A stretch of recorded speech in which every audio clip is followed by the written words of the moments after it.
One of the brands we've started talking about a lot this year is Citroën. Yes, the French car maker is now becoming more and more familiar here in India. And it's not just because of its first product, the C5 Aircross, that has now been selling across the market for some time, but it's also because there's a lot of buzz around its second product, the one that we always knew will be higher volume, and the one that many of you have been writing in about as well. So without much further ado, let me bring in the gentleman who heads Citroën's business interests across the world. Vincent Cobée is, of course, no stranger to us. It's very good to see you. Good afternoon, Vincent. Yeah, good afternoon, Siddharth. Pleasure to see you again. As you said, not the first time around, not the first time we meet, but first time we meet for Citroën. Great honor for me. No, I'm very pleased because I have been looking forward to this meeting. I had hoped it would be in person, but those are the times we live in. I do appreciate the time though today. So my pleasure. As I said, this is the sort of final frontier in many ways from both sides. For the brand to come into India, I know is a very big deal. We've talked about that, of course, in the past with Mr. Tavares and so many of your colleagues. We've also seen that first product come in, but even from an Indian market point of view, it was that one last major brand that wasn't, or group that wasn't in the market. So there was a lot of anticipation. I think in the last few months, there's been a clear understanding for those who have been exposed to Citroën's first product that this is a very different kind of brand. It's not your run-of-the-mill, everyday kind of car. It's got a distinct identity. So first up then, with the new product, how important is it to carry on that distinct identity? Yeah, thanks, Siddharth, for the introduction. And let me just come back in one item you mentioned, and which is very close to our heart. At the core of Citroën is a certain set of values and a fundamental belief in a progressive society where freedom of movement is accessible, positive, humanist. So, we're bringing comfort, but even beyond comfort, we're bringing well-being. We're bringing radical innovation in the sense that we want to enable individual mobility.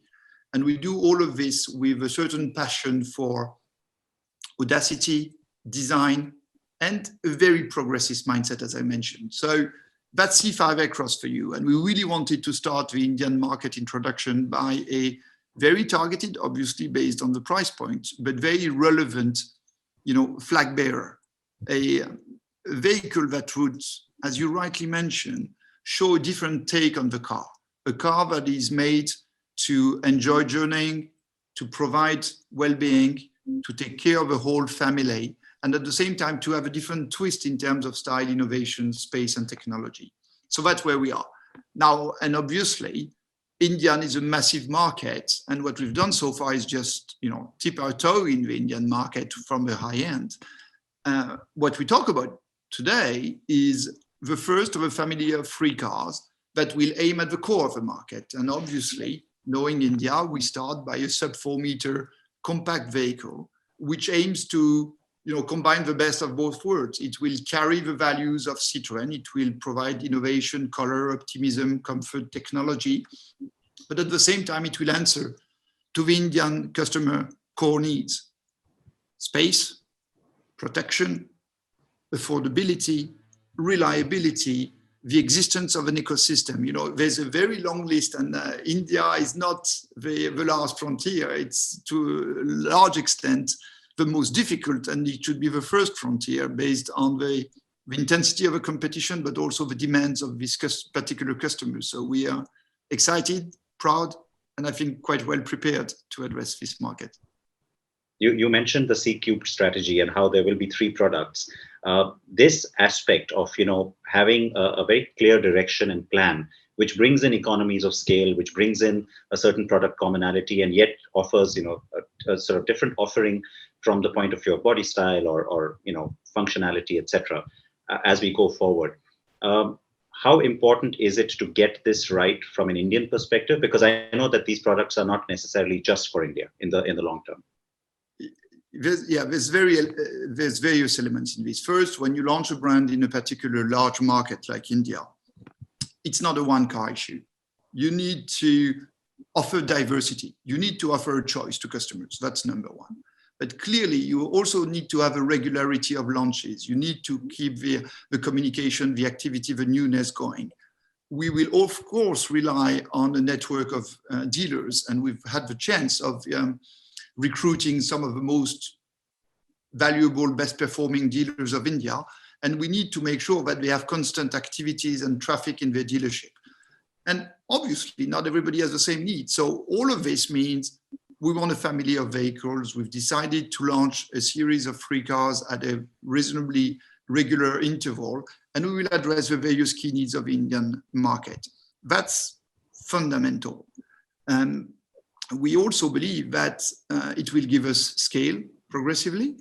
And to answer your further question about how to articulate global development and local needs, we started by having a technical center, having a plant, having a powertrain plant, having a marketing and sales team, having a network development team, but all of them based in India from the get-go, because as I've already said in other companies, if you get the Indian customer needs right, you're actually 90% right in most of the countries in the world. The other way around is not true. So all the development for this vehicle has been made in Chennai. The technical, the supplier choices, the manufacturing preparation, and obviously we have this very unique, innovative, always-on omni-channel distribution system, which we believe is part of the newness Citroën will bring to the market. You know, this I'll say on a personal level to you, Vincent, that we've just had news, right, last week of another American brand wanting to sort of partially exit India.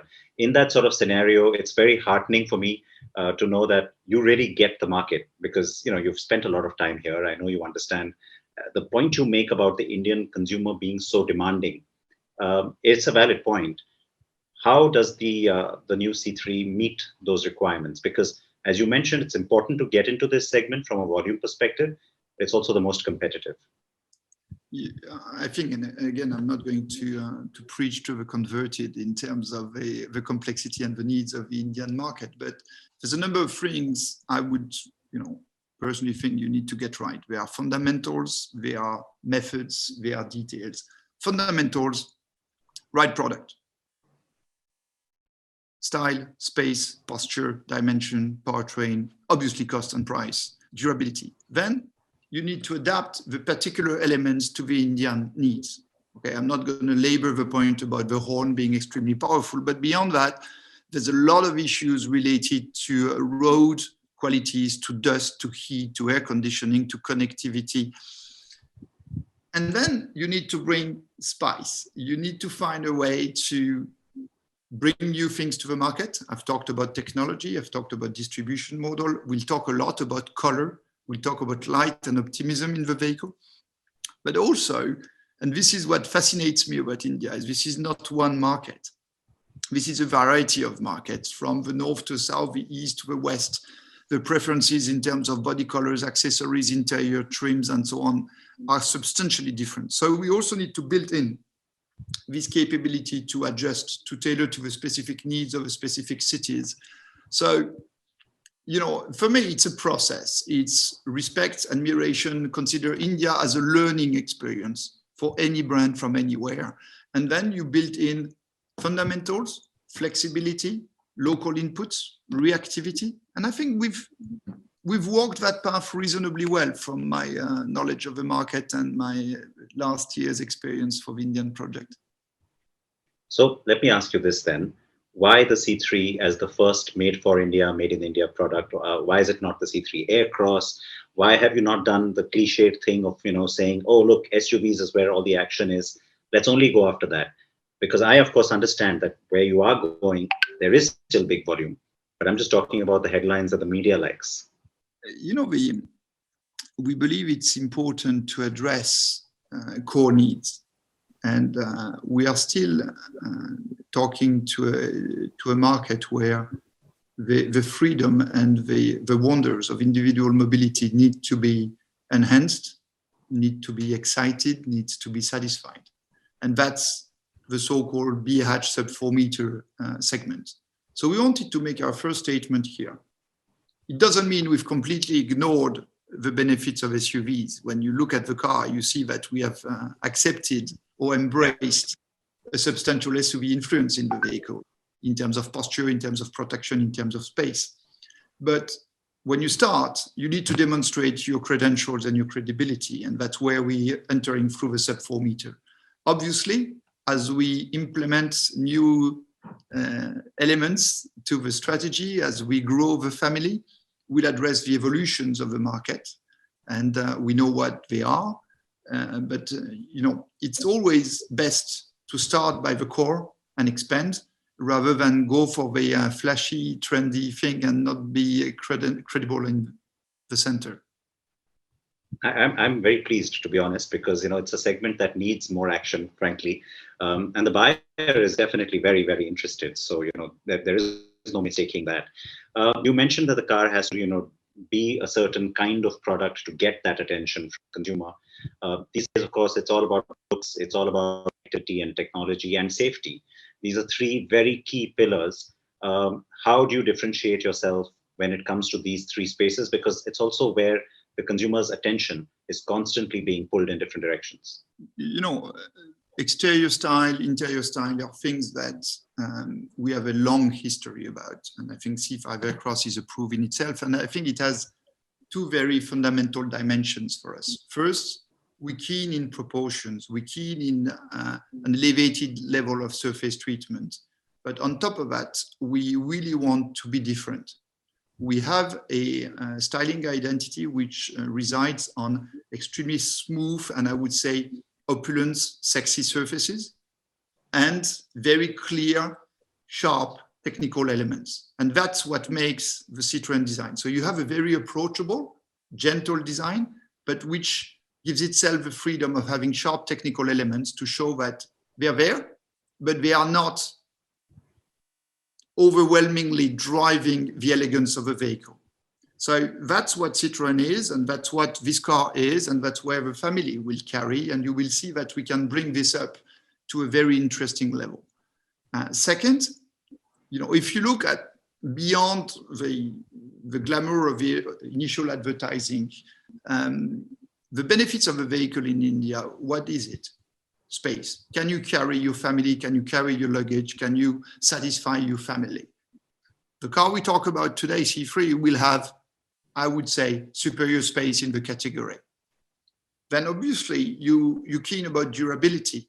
So we're bringing technologies from Stellantis and originally PSA to make sure that we answer this durability. There is all the aspects related to cost of ownership and maintenance. I've talked about it. So we tick that box again. And the last one, which is quite interesting, is connectivity, because largest smartphone market in the world, highest growth we can see in the world. So this is a smartphone ready offer. So you'll have the screen you want, the replication technologies you want. The car is predisposed to avoid you being in a mess of cables and all that stuff, and you can have your seamless technological enjoyment while you're driving C3. And again, coming back to your previous question, that should not be in the 30 lakh segment and not there in the core of the market. C3 in the core of the market will offer you this. All right, and safety as well, I'm guessing, then becomes a part of that, right? Dynamic performance, comfort, rigidity of the body, all the stuff, obviously. As always, of course, I can't wait to drive it, and you know that about me. All right, so to you as early as I can, Siddharth. I'll hold you to that, Vincent. But all right, so one last area then, from a cynic's perspective, if you will. You mentioned how this car is specifically designed for and made for and in India. How is it also a global product? And that's the whole exercise, and that's the road we've walked for the last 3 years. You need to separate technical assets, engineering efforts from design, product, and local adaptation.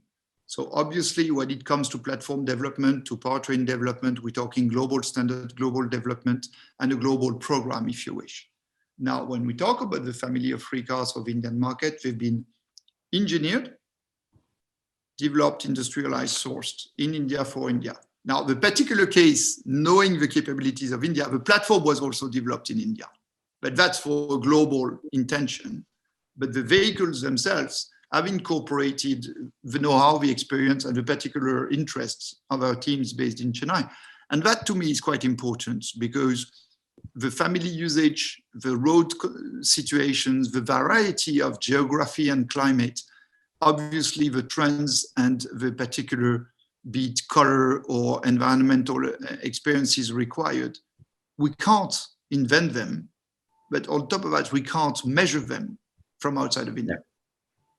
No, and you've of course mentioned before that these three products would have a lot of commonality between South American markets and India too. So in that sense, it is anyway global.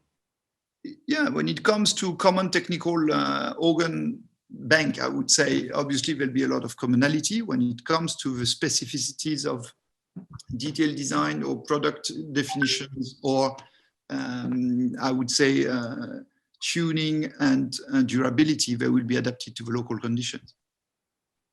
You know me well enough to know that I could carry on chatting with you, but I'll try and quickly now sort of bring this to a close. What saves me is that it's late for you. Say that again. What saves me is that it's later for you. So at some point. Oh no, don't be fooled by that. But no, you know, I think the last thing which a lot of people would want to know. I know you've said the car comes in 22. So when in the year can be expected? That's one. And the second is that, you know, the follow-up products, the others that are coming out, part of this sort of trio of products, is it safe to assume one a year? Yes. So first of all, yes, the launch of C3 will be in 2022. We're quite confident it's going to be in the first half of 2022. And yes, it's safe to assume that 3 cars, 3 years, 1 per year is the pace we aim for. All right. Can't wait to drive it, like I said. And of course, see it in the flesh, experience it as well. But this is very good news to know that the car is ready to go. Thank you for your time, and congrats to the team. Thanks, Siddharth. Pleasure talking to you, and looking forward to seeing you in flesh. Likewise.